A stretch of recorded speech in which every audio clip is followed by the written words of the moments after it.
So if you're doing a lot of tabletop gaming, you want to add a bit of zest to your figurines, these add so much character. Hello, this is BJ from Hearns Hobbies, and I'm going to be looking at this little accessory pack from Kromlech. And I think little accessories are some of the best things you can do to enhance a model, and I'll show you why I like this one so much. So this particular one is a resin set of various kinds of alien skulls.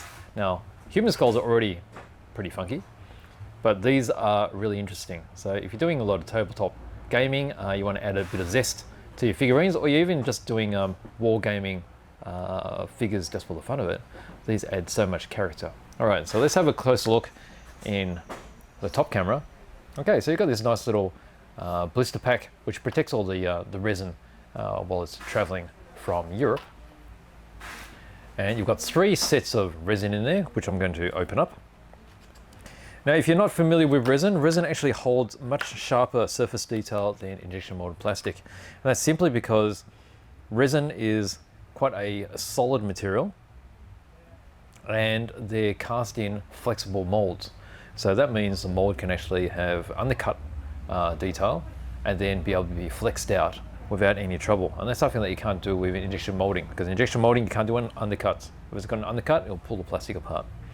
Okay, so here we go. We've got 3 different sprue, and these 2 are identical, and then you've got these specialty large massive ones. Now I know it's going to be hard to see from there, so that's why I'm going to zoom in. Okay, so let's look at this. All right, so these 2 are the same. And you can see already how it's good that these smaller ones you've got 2 sets, because then you've got multiples that you can add onto either the one sprue. Let's just make sure that doesn't shake too much. And it gives a variety as well. Okay, so we've got all this here.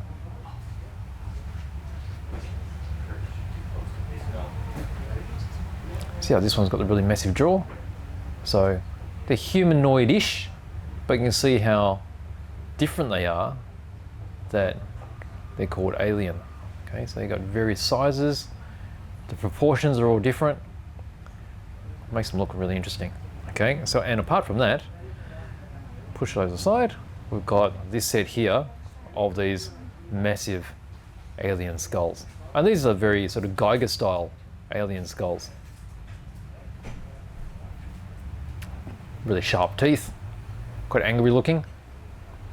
So you could even use these for applying onto existing figures. So whatever you like, if you want a sort of an undead skull army, you do that, or you use them by themselves as well. Just put them onto a base, and they'll enhance your groundwork. So there you go. So these are the Kromlech alien skulls. Great addition to any diorama. You'd even add those onto, say, a 35th scale diorama, because these are based on 28mm wargaming size. But you have a look at them, they're sort of 35th scale, and if you add those to a 35th scale military diorama, it would add even a further dimension. Okay, so there you go, the Kromlech alien skulls.